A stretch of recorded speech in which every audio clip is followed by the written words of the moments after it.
Okay, welcome to our first session of the day, which is about Bi Invisibility and Visibility, which is obviously very timely given Bi Visibility Day yesterday. Unfortunately, we received an email this morning from María, Camila, Neira, Villegas, who is ill, so won't be with us today, but we have three exciting speakers talking about Bi Invisibility and silence within the Church of England, allies in unexpected places, and a personal account. So I would just like to kick off by sharing Harriet McInerney's video, as she unfortunately can't be here with us today. So Harriet McInerney is a final year PhD researcher at the University of Birmingham in the Department of Theology and Religion. Her thesis is titled Hiding in Plain Sight, an examination of the sexual and religious lives of bisexual plus Church of England 18 to 25-year-olds through critical document analysis of Church of England policies and reflective participant interviews.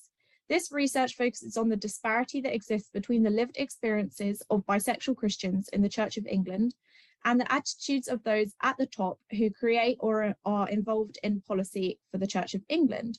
So I will share Harriet's presentation now, which is called Hiding in Plain Sight, Bisexual Invisibility and Silence within the Church of England.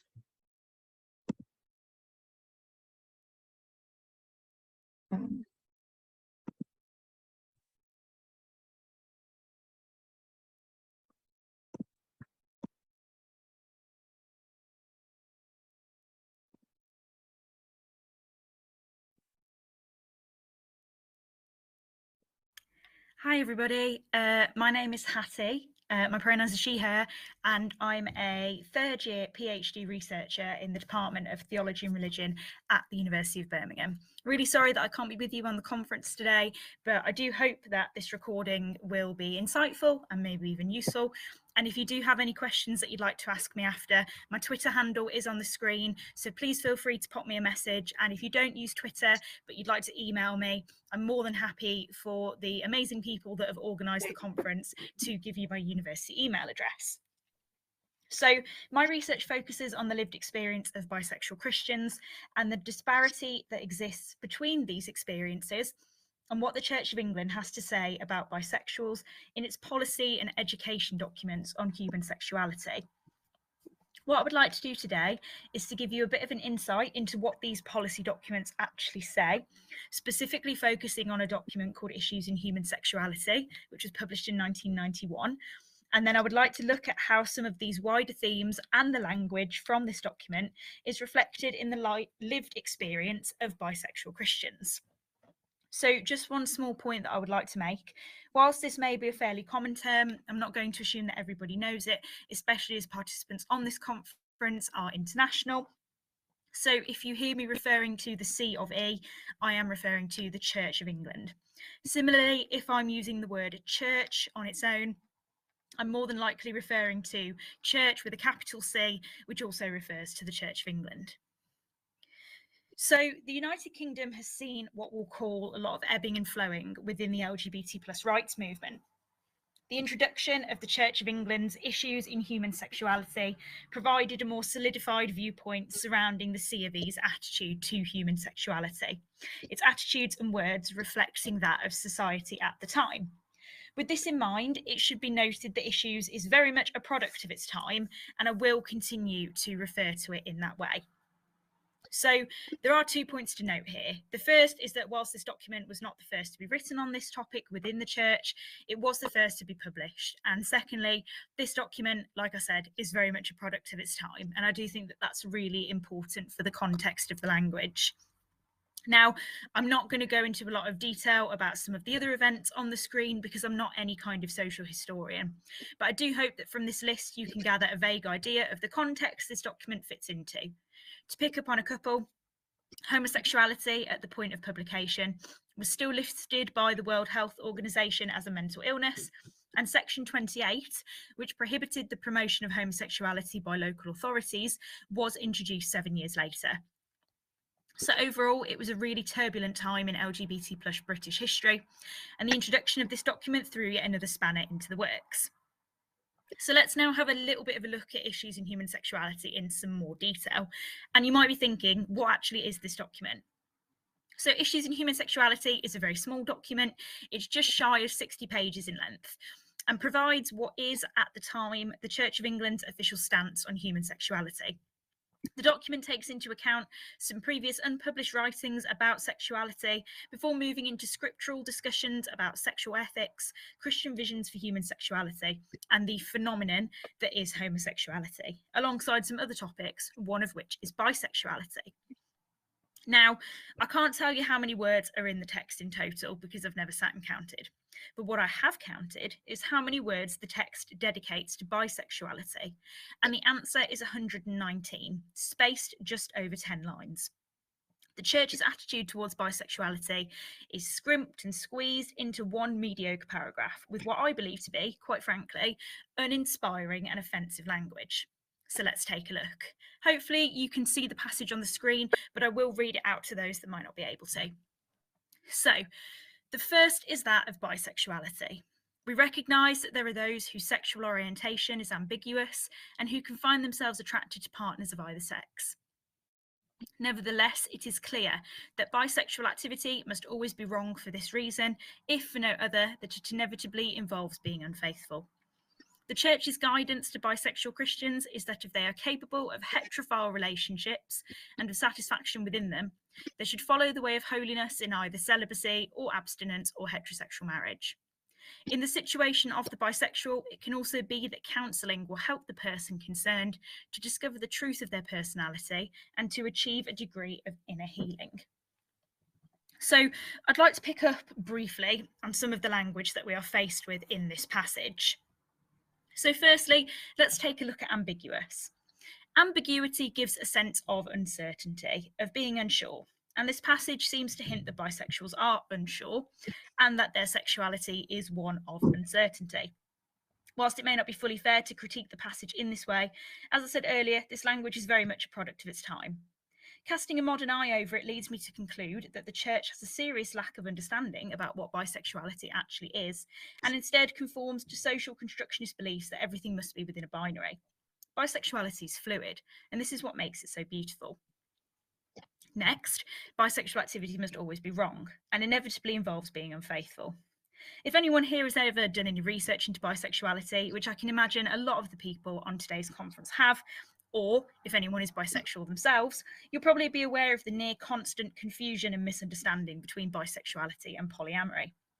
There is an incorrect assumption that bisexuals will desire multiple partners and struggle with monogamy, and the church is yet another organisation that is wrapped up within this lie, and to an extent still is today.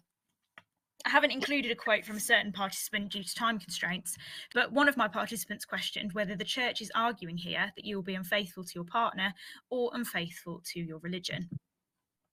Now we have the way of holiness through celibacy, abstinence, or heterosexual marriage. There are differences between celibacy and abstinence, which I won't go into detail about. But my first main point here is that in the Christian faith, celibacy is a gift and not a choice.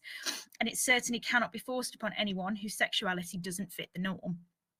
Secondly, let's have a little think about this idea that heterosexual marriage is holy, but queer marriage is not. What interests me here is that marriage is a wonderful and holy sacrament within the Church of England, but only if you're straight. And the reason this interests me is because a straight presenting marriage to the church, and to society in general, is a marriage between a man and a woman. But that in itself is not necessarily a heterosexual marriage unless both partners declare it to be. What upsets me about this part of the passage is, to use the word force again, the attempt to force bisexuals down one of three acceptable paths. And for some, none of these paths could equal happiness. It also makes me smirk slightly to consider how many queer, straight-presenting weddings have been undertaken by unsuspecting priests. Finally, I want to pick up on this chopped-up phrase, counselling truth of their personality and degree of inner healing. For anyone who may follow the Church of England's General Synod meetings, this section of the bisexuality passage was actually commented on at the end of 2021, where it was said that it very much sounds like the Church is encouraging conversion therapy for bisexuals, to which the Church responded that this isn't the case and isn't what they're trying to say. However, I think that the language would suggest otherwise. So earlier I mentioned that this document is very much a product of its time. So thinking back to our social context and the fact that this document comes from a religious body, you may not be too surprised with what we've just looked at. But society has changed and Christian views are slowly becoming more progressive in some places. So surely the C of E has moved on and is now a more pleasant place for bisexuals. Well, in one way, the Church of England has moved on. More documents have been written and published since, but it has always been made clear that these documents are not in any way new policies, but instead raise points for discussion. This is particularly the case for the final text, Living in Love and Faith, which was published in November 2020. When speaking to an individual who was involved in the Living in Love and Faith process, they informed me that LLF, as it's known, is an ambitious and educational project that purposely doesn't reach a conclusion to allow a discernment process to be formed and to see where the Holy Spirit leads us. So with all of this in mind, it is a little frightening to see the hold that issue still has over the church. Ordinands, that is those becoming priests within the church, still have to assent to this document and say that they will live within its guidelines. So in a church that hasn't changed its attitude about you that much in over 30 years, how do modern Christian bisexuals feel about their place and their identity within the Church of England? So over the first few months of 2022, in order to answer my research question, I undertook 14 semi-structured qualitative interviews. 9 of these are with bisexual Christian participants aged between 18 and 25, and 5 were with scholars who had been involved in the Living in Love and Faith project. By interviewing these 2 groups, I've begun to build a picture of the disparity that exists between bisexual lived experience and how the church broadly sees this group. There were various themes that appeared throughout both sets of interviews. The themes shown here are just a select few that arose in the interviews that were conducted with bisexual Christians. I'm particularly keen to focus on the 3 in bold: finding your place in a church that doesn't fully recognise you, cross-culture identity, that is, finding yourself in queer and Christian spaces and understanding what this identity means, and finally, the effects of language on being placed, invisibilised and silenced within the church. So I'd like to start with this quote from Ben. Whilst it was not Ben's quote that inspired my title, Hiding in Plain Sight, I believe that one of the discussions we had fit this idea perfectly. Ben argued that as both a trans person and a bisexual, there was a certain invisibility that came with these identities. Because when your church almost doesn't believe that these identities exist or discourse is lacking, you almost have the ability to become invisible. As hard as this could be, Ben believed that there were some benefits to this. Because his sexuality is barely, if ever, asked about, he doesn't feel the need to explain himself. We discussed how invisibility can really hurt. And for those trying to forge a path and a voice for Christian bisexuals, the lack of understanding of this sexuality, even today, is infuriating. But for those who are in churches that are much less accepting, the ability to hide your queerness is refreshing, as your kind of queerness isn't seen to exist anyway. I'd then like us to have a look next at the idea of finding your place as a bisexual person in a queer space, and how an added element of finding your feet is introduced when you also have religious faith. It's often argued that bisexuals will struggle to find their place in queer circles, more so than their monosexual counterparts, as they are sometimes seen as not gay enough or not lesbian enough. Some monosexual queer individuals actually go as far as completely excluding bisexuals from queer spaces, as their attraction to the opposite sex is seen as unbefitting to a queer environment.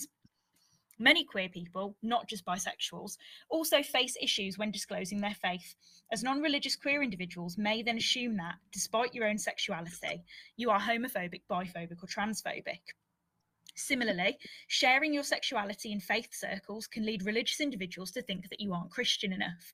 And for bisexuals, due to limited understandings and some misunderstandings, there can often be a push to just be straight because you can be. Ruth emphasises these ideas in her quote, stating that navigating both the LGBT+ and Christian worlds can be difficult, as biphobia can be found in either sphere. For bisexual Christians, therefore, finding your place across these 2 cultures or worrying about stepping foot into either can be difficult and distressing, and sometimes leads bisexual Christians to avoid either context. So I'd like to finish up today with this quote from Katie. 1, because I think it's quite hilarious, and 2, I believe it's very true, and good for her for saying so. When discussing issues with someone else from the LLF group, they asked the question, do you think the authors actually spoke to any bisexual people? And I believe that this idea is emphasised in Katie's quote. What understanding did the House of Bishops actually have of bisexuality at the time? What understanding did they have of any of the sexualities discussed in the text? What did they actually understand beyond their own heterosexual experiences? When looking at this text in a modern context, one certain thought pops into my mind. In order to write about different groups, to gain the truest and most accurate account, individuals from this group must be spoken to. And if the language in issues is anything to go by, this was not the case for the bisexuality passage. So I'm certainly not here today to convince you that bisexuals suffer the most within the church. To this day, the Church of England does not see asexuality as a sexual orientation, and I can't even begin to imagine what the church may think of pansexuality, omnisexuality, and so on. However, the relationship definitely isn't great, and changes need to be made.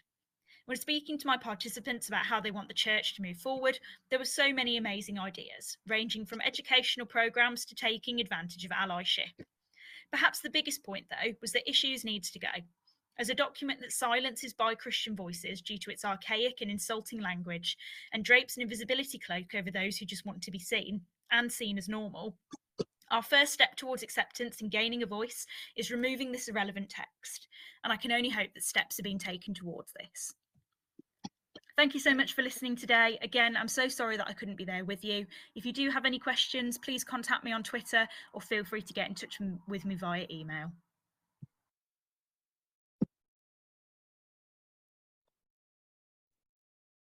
I think we can all agree that that was a really fascinating presentation from Hattie, and it is such a shame that she can't be here, but I'm so glad she took the time to record that presentation, because I don't know about you, but I found that really interesting.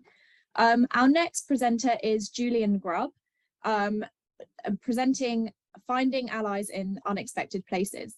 Julian has a Master of Arts degree in Early Modern and Modern History from the University of Freiburg. They participated in the first International Bisexual Research Conference in 2021, and Julian researches the depiction of bisexuality in Germany and has been doing so since the 1970s.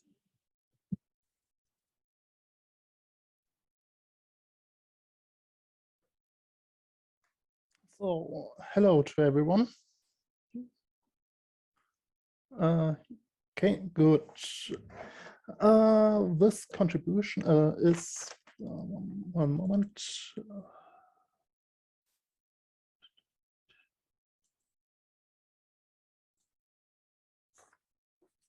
This contribution is a short follow-up to my presentation from last year. Here I like to investigate the bi-plus sexual representation of German sex education in form of books and magazines. The focus is set in the 1980s, especially sex education in teen magazines was popular at least since the late 1960s. The first example is the magazine Pop Rocky, a merge of 3 magazines into one. For these teen magazines, it was important to have some sort of sex education besides news about musicians. In this example from 1982, it is a warning. The editorial staff wants their male readership of bisexual young adults.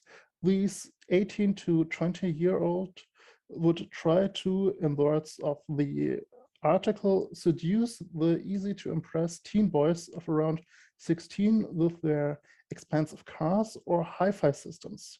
They would seduce them into having sex with them. Interestingly enough, they don't warn teen girls about bisexual young adults. It is, I think, a combination of different situations.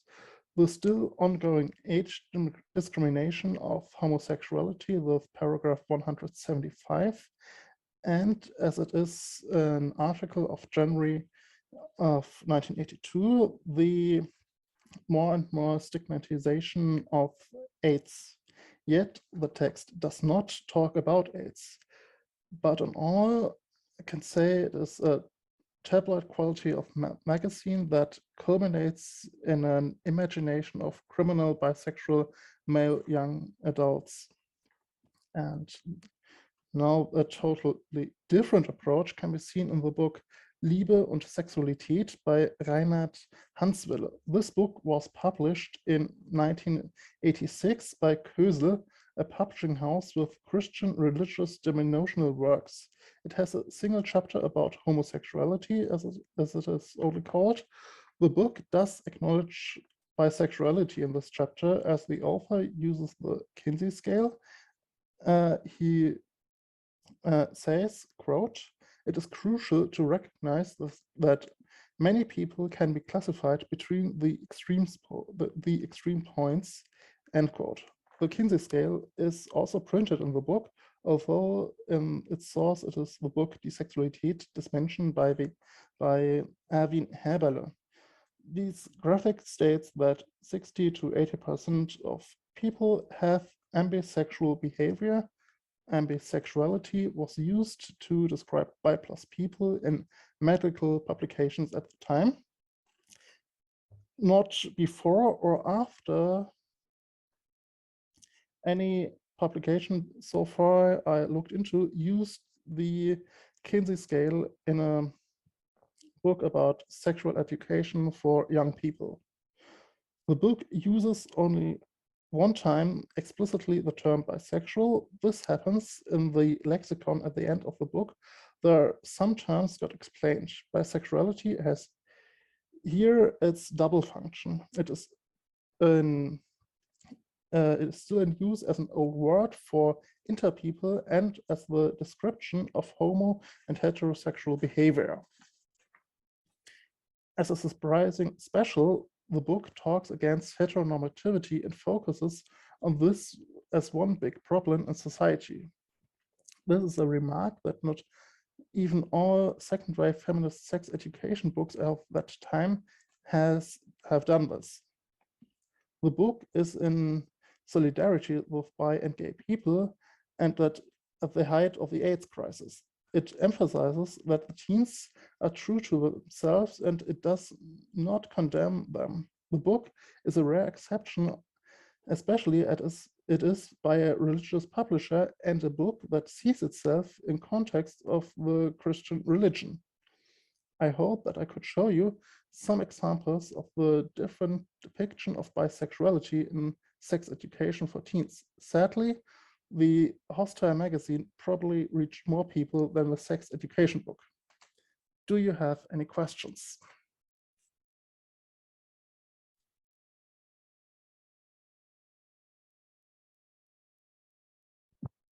Thank you so much, Julian, for that really interesting presentation. If anyone could just pop their questions in the chat or pop your hand up, and it would be really interesting to start that discussion with the group.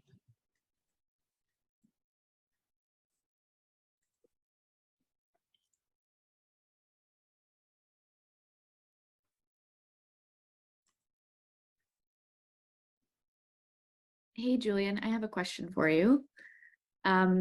So talking about how, young bisexual or young men are drawn in, and I'm just wondering if you have, encountered any or want to share some parallels maybe in modern day, like today, that might be kind of speaking to the same thing that your research is. Yes. I think it's especially interesting that they only talked about bisexual people, as at least at the time there was, and now again, people are talking that queer people groom young teens into be queer.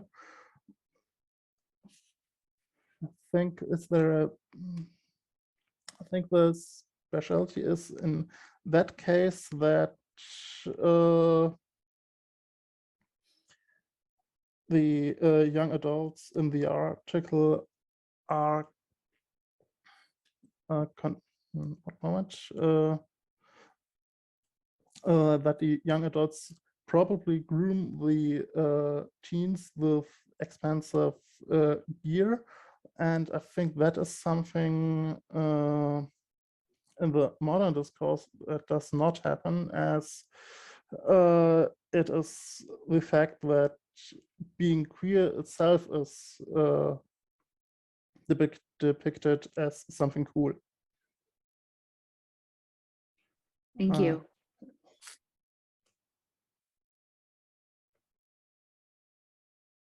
Thank you, Carolyn, for that question. Does anyone else have any questions for Julian? If you feel more comfortable, you can put them in the chat and I will read them out.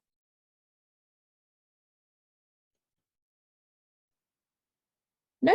Okay, I guess we can come back to any more questions at the end. Oh, sorry, one has just popped up. Rachel says, how widespread was any mention of bisexuality? Did the silence in itself send a message? Really interesting question, Rachel.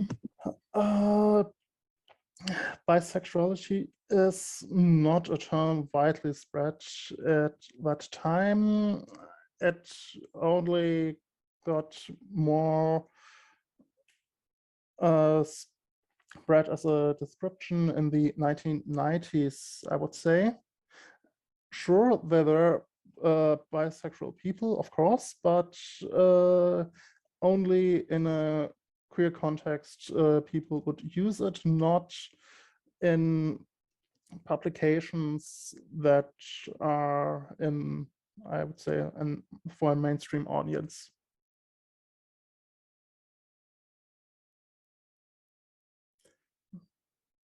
And yeah, well, it is silence. Definitely, and I think we can see that reflected, I mean, still nowadays and in British publications as well. I can definitely see that in academia and in mainstream media and yeah, sex education books. Although I would like to say that hopefully it is getting better and we're going towards more visibility. Does anyone else have any last questions for Julian, or we will move on to our next speaker?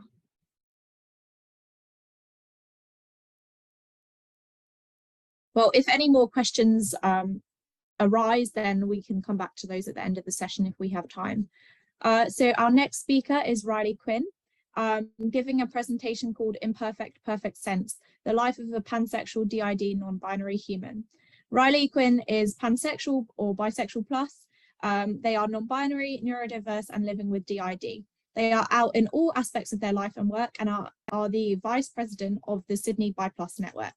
They are also the founder and director of Boulder, which is a bisexual and pansexual monthly meetup group. They are also a writer, mental health awareness speaker, LGBTQA+ advocate, activist, and speaker. And they are working to give multi-gender attracted people of older generations their platform, visibility, voice, and community. So I'll now hand over to Riley. Thank you. You are on mute. Yeah, thank you.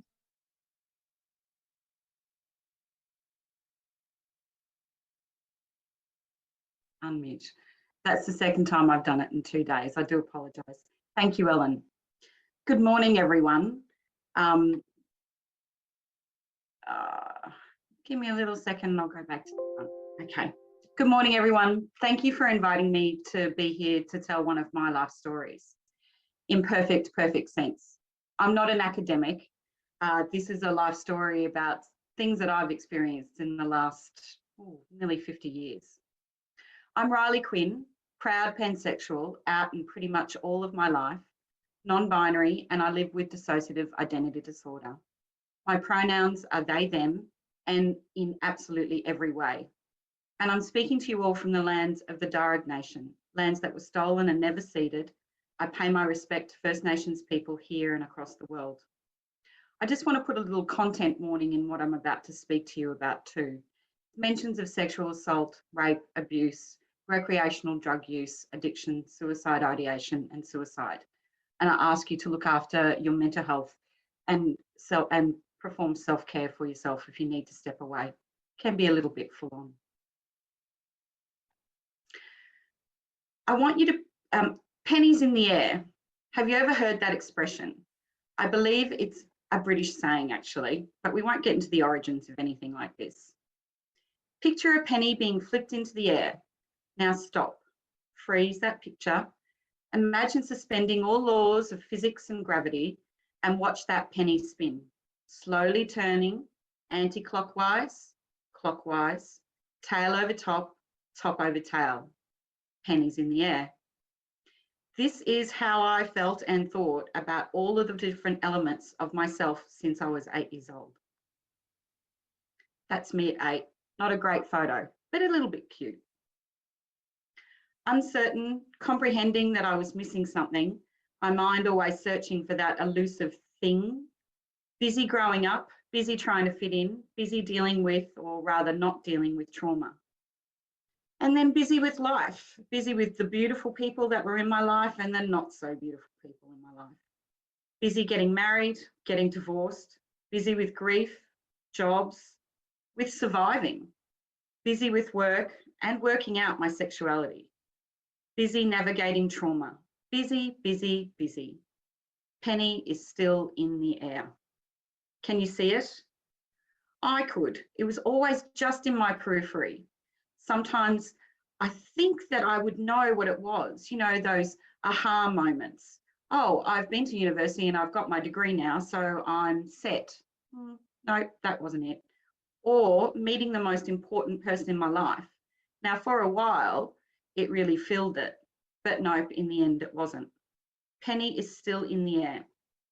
But what has any of this got to do with being pansexual, non-binary, and living with DID? Let's start with DID. Some numbers for you. And if you could, I'd like you to remember some of these numbers. It's not a test, don't worry. I'm not going to ask you later to recount anything to me. 52, 24, 58, 27, 4, and 49. 52 is my age. 24 are the number of personalities, alters that I live with. 58 are the number of broken bones that I've had. 27 is the age that I was diagnosed with DID. 4, the age of my first assault. And 49, the age of my last assault. Remember those numbers if you can. What is DID? Well, the medical journal says the following. A person with dissociative identity disorder experiences 2 or more separate personality states called alters.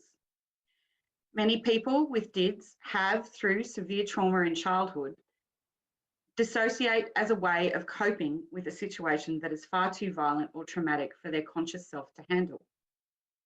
Treatment can help people with DIDs lead long and fulfilling lives and can involve psychotherapy and medication. Here's hoping that works.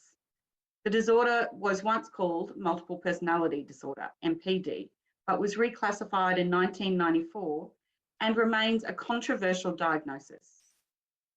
And whatever your thoughts on it might be, for me, it's the best way to explain my brain. I have 24 distinct alters with whom I do every day. Life by democratic majority, votes, debate, and occasionally a singular decree, like when I'm driving, or sometimes when I wake up in the morning, there might be 5 different pieces of music playing in my head, 2 requests for pancakes, 2 requests for toast, and 1 request for a full English breakfast, and potentially everyone either wants to stay in bed or go for a run. And can I tell you, I haven't gone for a run in 20 years. But what does it mean to me? Because a lot of that is really clinical, right? I have the most unquiet mind, rarely if ever silent. Lots of internal consultation, debate, self-talk, which are actually group talks. It's like a Sunday lunch and if you have this tradition of having all of your family over and sharing a meal and sharing drinks or having some kind of shared experience, and everyone's talking about football or they're talking about memory lane or they're having arguments or debates or work, which can be, you know, all of those things can be calling for your attention. And generally, everyone talks at once. That's what it's like in my head. I've multiple tools to deal with anxiety for all of us, and even more tools to manage depression, OCD, acting out, addiction, self-harm, and suicide ideation. Of my 24 alters, there are 2 children under 10, a couple of teenagers, adults of all different genders and ages, no gender at all, no sexuality, different sexualities, wise, guiding, noisy, a love of swings in the park, a great deal of love for whiskey, and definitely a love of recreational drugs. I am sex positive despite the trauma, and this is all me. They are all with me every minute of every day, and this is how we do life. They, them couldn't be more apt. I'm not going to go into the trauma from 4 to all the way through to 26. None of you need to hear that. I will say that it was brutal and it was multiple people at different ages. It started with a close family friend and finished with my ex-husband. No one noticed, no one saved me. I think my dad had an inkling, but nothing was ever done. A little bit of context. Please meet Denzel and Pam Chapman, both born in the Depression, both from the country in Australia, both mostly kind and lovely people. They did the best at the time with what they knew and with the skills that they had. Now, we all know that the 20th century wasn't a safe place to say anything about your mental health. Country people who didn't speak of such things. Eras of silence on domestic violence, abuse, and definitely zipped lips about anything that was going on in your head. I knew that if I said anything about what was happening to me, lost time, amnesia, out-of-body experiences I thought I was having, that someone in a white van was going to come along, scoop me up, and throw away the key. I was terrified for 23 years. A bit about me. I'm the 4th out of 5 kids. I was born in Brisbane, Meanjin land. I grew up on a 286,000 hectare sheep station. I was best friends with all the working dogs. They were my best friends. It was lovely.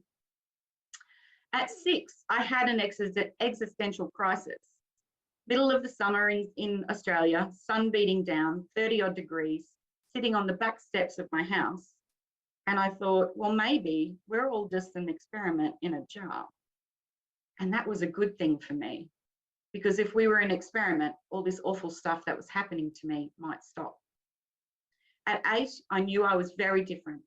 I remember looking around one day at my family, the kids at school, people in the street, and I just knew that I was nothing like them.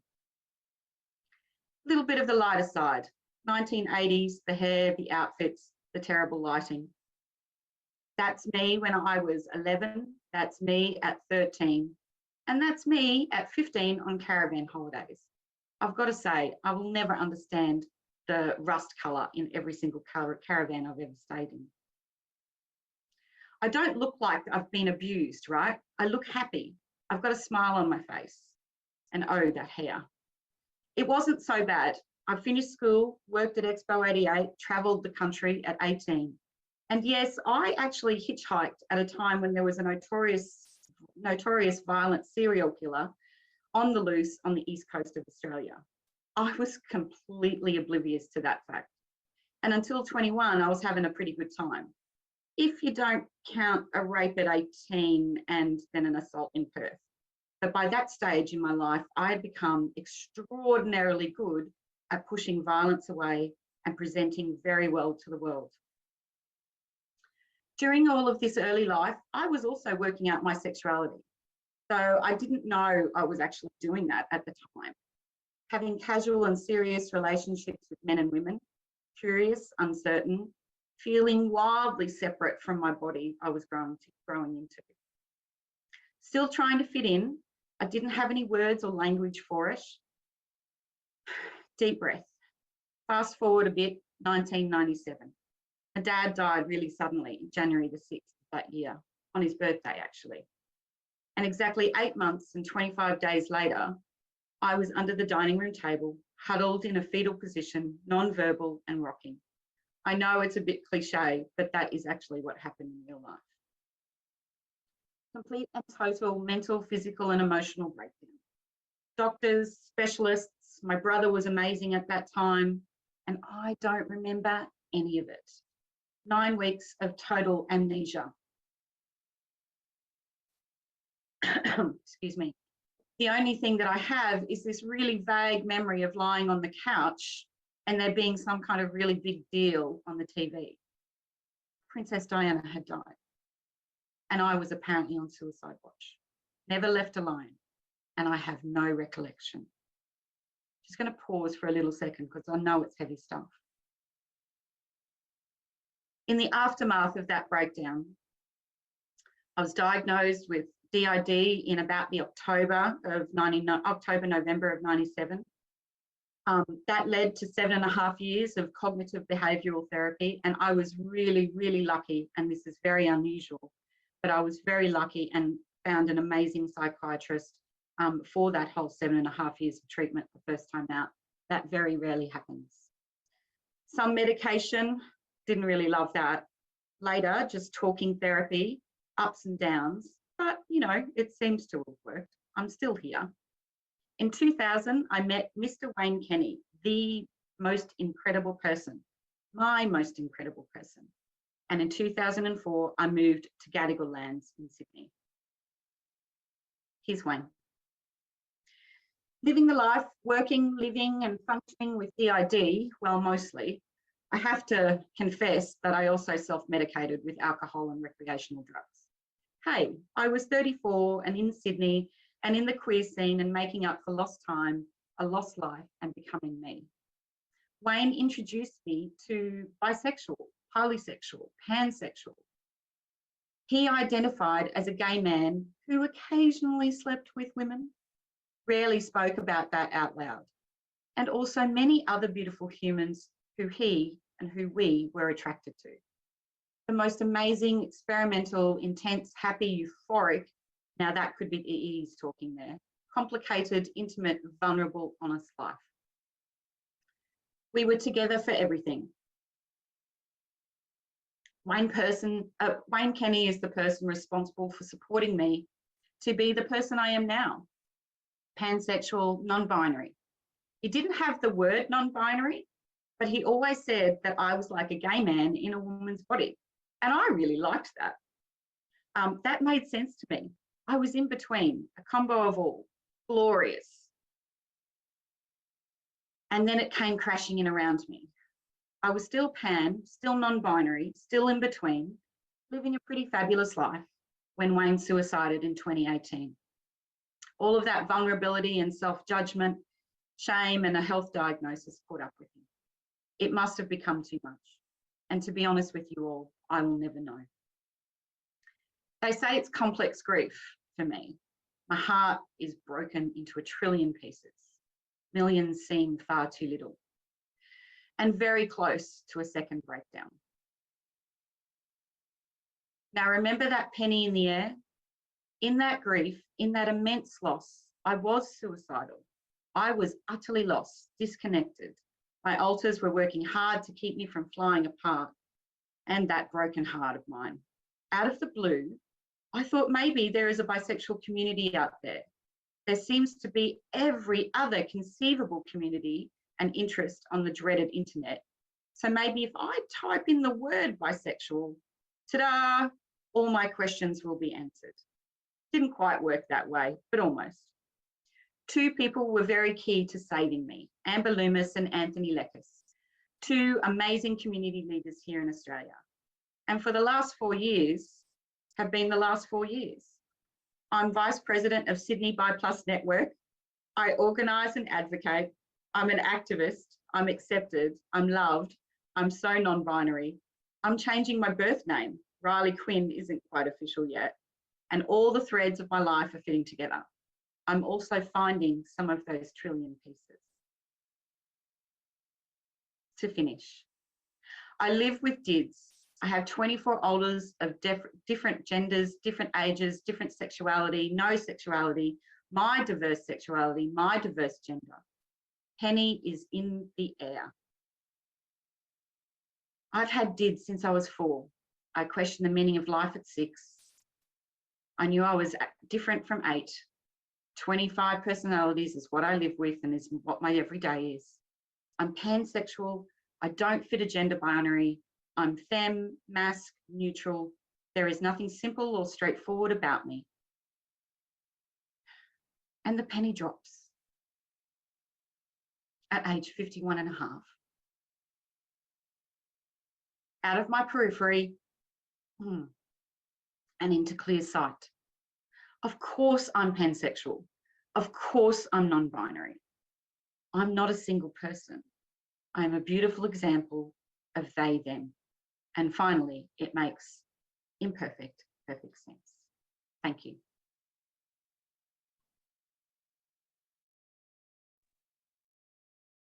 Thank you so much for sharing that with us, Riley. Does anyone have any questions for Riley? And is everyone okay? Thank you for adding the content notes. That was very thoughtful, and it is, as you say, really important for people to look after their own mental health. So thank you for adding those content notes. Absolutely.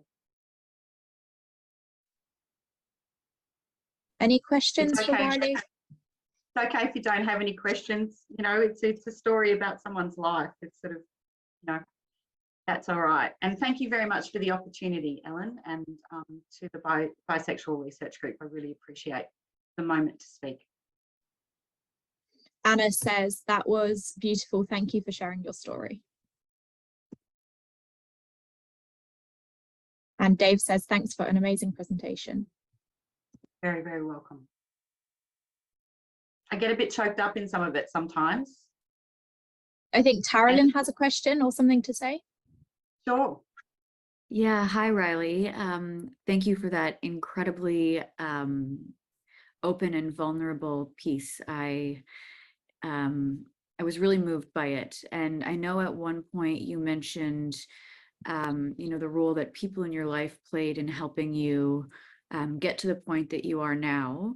And I was wondering, you know, aside from community, were there any other resources or avenues that you took advantage of? And, you know, if you were to encounter your younger self, what might you tell them today?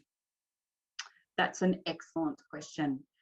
Please excuse my cat Jasper scratching at the door, by the way, if you can hear that.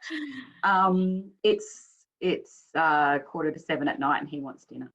Taralyn, for mental health, so this is the 90s that I was diagnosed, and it still wasn't really talked about, you know, widely.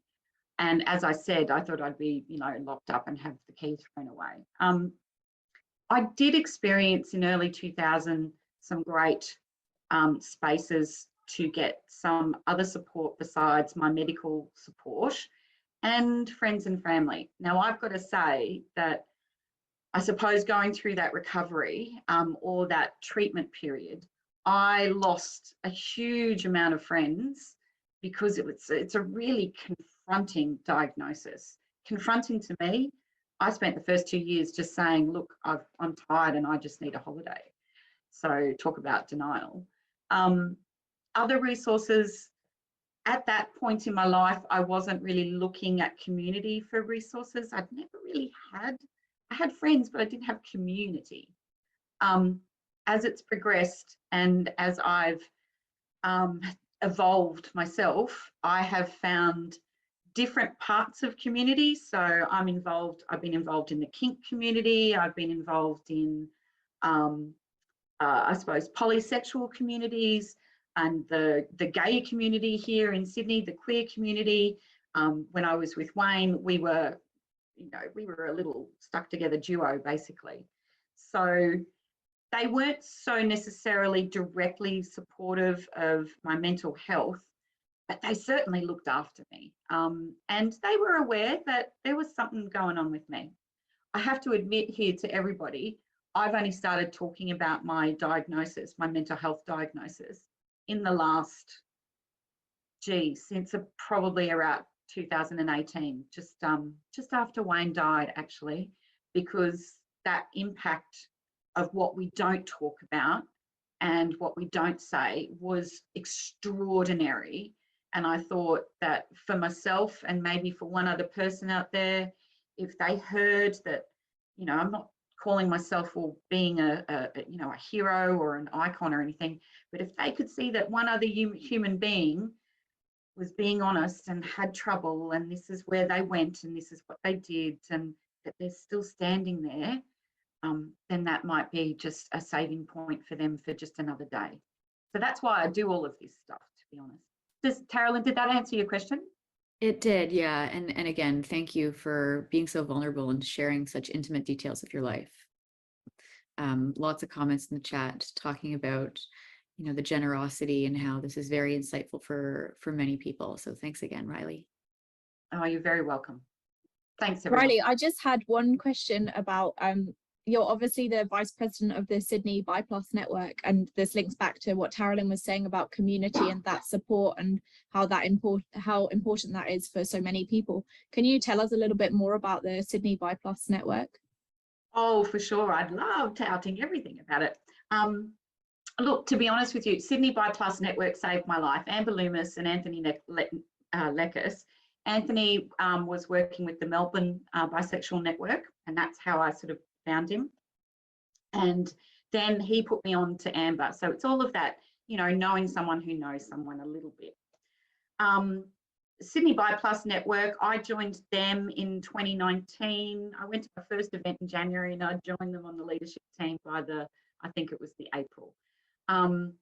Fabulous, diverse, active, wonderful community. We've had, you know, as everyone has, you know, difficulties with being online and stuck at home, because in Australia we've had quite a few really long lockdowns. Excuse me, with COVID.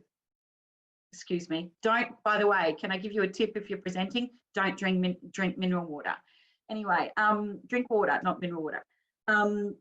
So the community, we just transferred everything that we were trying to do online. And we're trying to find different, diverse, accessible ways to be able to reach every part of the community. And that's tricky. So we run picnics, we do advocacy, we do activism, and there are still a lot of issues and subjects that we need to face here in Australia. In New South Wales alone, the legislation does not protect bisexuals and pansexuals from discrimination.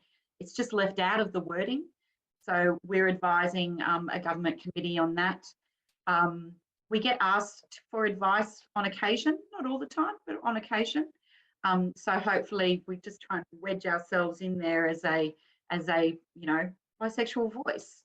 And when I say bisexual, I'm saying bi plus, bisexual, pansexual, omnisexual, polysexual, and multigender attracted, of course. What else do we do?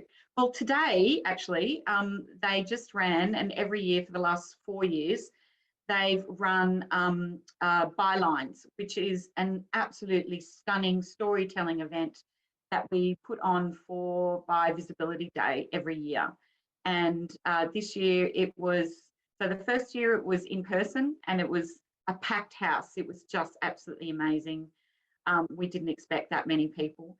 The 2 following years, it was completely online, packed again, really well patronaged. And this year, packed house in a bigger venue and streamed online on Zoom. So doing something right anyway. Everyone's a volunteer, none of us get paid. It's a labour of love and a little bit of insanity, and we adore it. And Sydney Bi Plus, there are lovely Bi Plus inclusive networks around the continent. And I'm also, I'm not doing a spiel, I promise. I'm also part of the Bi Plus Collective, which was formed in early 2020. And I'm very, very honoured to be there. Thank you so much for telling us a bit more about that. I think there was one question for Julian in the chat. So if I could just get Julian back and ask that last question just before we wrap this session up, if that's okay. Yes.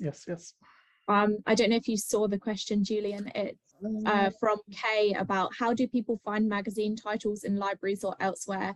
Cataloguing seems by excluding.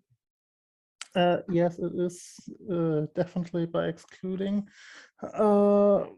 If I'm lucky, the magazine has a full text search, and I just can search for the words I'm looking for. Very helpful is the German National Library, and so far that their tags get better, and you can search for articles and books. And the most part is a very long and enduring search for single titles and looking through them. So you need a lot of time. yeah, linking to kind of trying to find texts or research to do with bi plus populations. Personally, in my own research, I've had issues where either people will say like same sex or same gender relationships, or like people in same gender relationships, but they won't actually label the sexual orientation of those people. So like the issue I find with like literature searching is that people aren't necessarily labeled as bi plus or as bisexual, and you can't really use that keyword to search always, or if you do, then it might exclude some of the results. Yes, and one other aspect, there are some smaller specialized archives. Mostly there are for social movements, for example, but also for queer relationships or queer themes in general. Thank you so much for just answering that last question just before we finish. Okay. So if that's okay with you and there's no more questions, I will close this session now, and everyone will be sent back to the lobby and you can then choose your next session.